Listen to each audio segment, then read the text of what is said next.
Why on earth is the former vice president talking about this at this time? Some will say it's too early. We haven't seen the full length of the snake. Yeah. Why is he even, as they say in Ghana, putting his mouth in this business this early?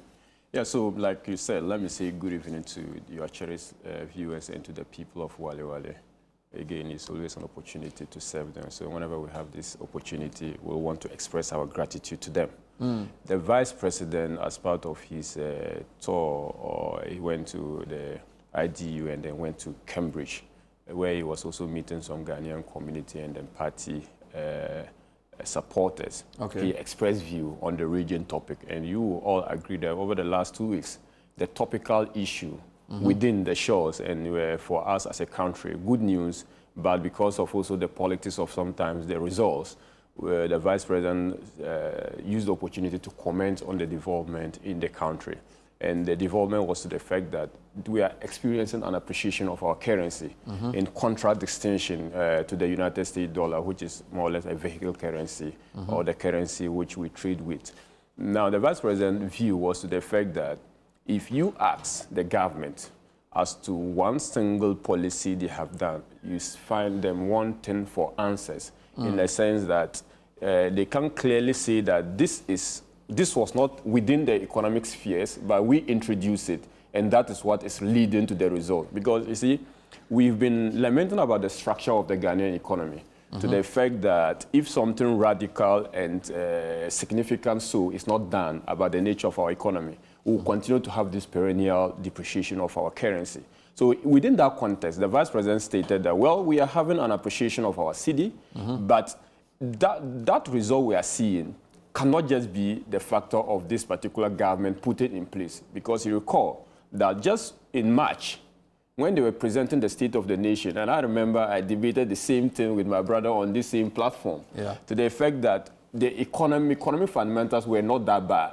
We argued same, and we made our point clearly that, look, the foundation that was laid, even though we're coming from a crisis where the economy was virtually in the abyss, we are now moving away, and then the economy was in a good footing. And so, therefore, our position was much better for this current government to manage. But they argue strongly that the economy was criminally mismanaged and that there was nothing we have to brace for, a difficult road. So, all this in context, the vice president made a point that, one, the reason why, and let me make this point, look, is we will understand that, and you also understand that correlation does not necessarily mean causation. It is quite established in econometrics, and even if you lead criminal law, those to the causal relationship, they will tell you that the factors that are causing an event may not be those that we are seeing. In all this discussion, no single person has been able to run a causal relationship between the macroeconomic fundamentals and the movement of the exchange rate. We are all assuming that the determinants of the exchange rate, i.e. demand and supply, and demand is influenced by certain factors, i.e. availability of the currency, 2, expectation, 3, the relative price of goods and services in other countries. So all these determinants, we can all put them there and discuss that. But so far, everyone is picking and choosing as to the possible causes of the appreciation of the Ghanaian cedi. But we all know that, try learning that you cannot have supply of dollar be more than the demand, and then the price of the dollar will not come down. That is quite trial learning. So one of the factors that are resulted that we can all agree on is the foreign reserves, because that shows the supply of hard currency within the domestic economy. Now, how do we account for this current, i.e. over 10 billion of reserves? You have to look at the trajectory. How much of this amount was added by the new patriotic government, and how much of it is being added by the current government? If you realize that over 80% or about 80% of the foreign reserves were added or were accumulated by the previous government, and only some 20% is added by the, you cannot say that the availability of forex within the local economy that is contributing to the depreciation of the United States dollar against the Ghanaian cedi is by the NDC, because the NDPP contributed 80% of that availability, and that availability determines the prices of dollar to the cedi. That is one reason. 2, we then look at expectation. How is expectation formed? Because you see, we have not been able to model again expectation to know how much expectation is feeding into this whole dynamic of exchange rate depreciation or appreciation. But we do know that expectation is an anchor of one, availability. If people are aware that we have forex available and we will get it as and when we demand it, they are going to have good perception of the outlook. Two, if they realize the government is consolidating its fiscal policy, it can also signal expectation. If there is also this particular sense that, well, in the coming days, trade in the United States, for instance, the economy that is holding the dollar is the United States economy.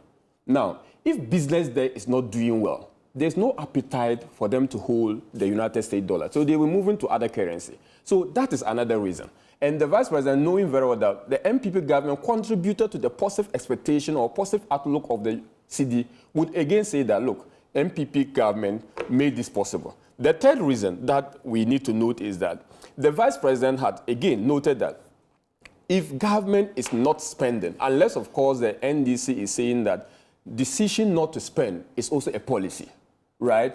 If that is an argument, then we can all agree that then the Vice President was wrong to say that no single policy has been introduced. But I don't see the decision of government not to spend to be what you call a policy, in a sense that in the 2025 budget, certain goods and services were budgeted for.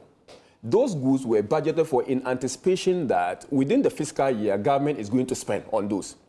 Like it or not, at the end of the fiscal year, depending on the availability of revenue, you are going to spend on that. If the budget was cutting down expenditure, it's one thing, because it will not even reflect in the budget. But once the budget contemplates those expenditure lines and put them in the budget, you must necessarily spend on them. Otherwise, the projection on your economic growth is going to be, crippled. Now, the government is deciding not to spend.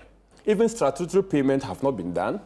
Even if like compensation that are due certain members of parliament, Article 71 holders, have not been paid, then goods and services that were procured and the government projected and budgeted for same in the budget have not been paid. Now, even new contracts that were contemplated within the budget have not been awarded, talk less of being executed. Now, if you put that into the equilibrium, into the equation, you realize that the decision not to spend is contributing to the relative stability or depreciation of the United States dollar to the currency, because there is no pressure for people to then want to change either currency or local currency into the United States dollar. So that was another point. The last point the Vice President also noted was to the effect that, even on the line of payment, was the IPP projects.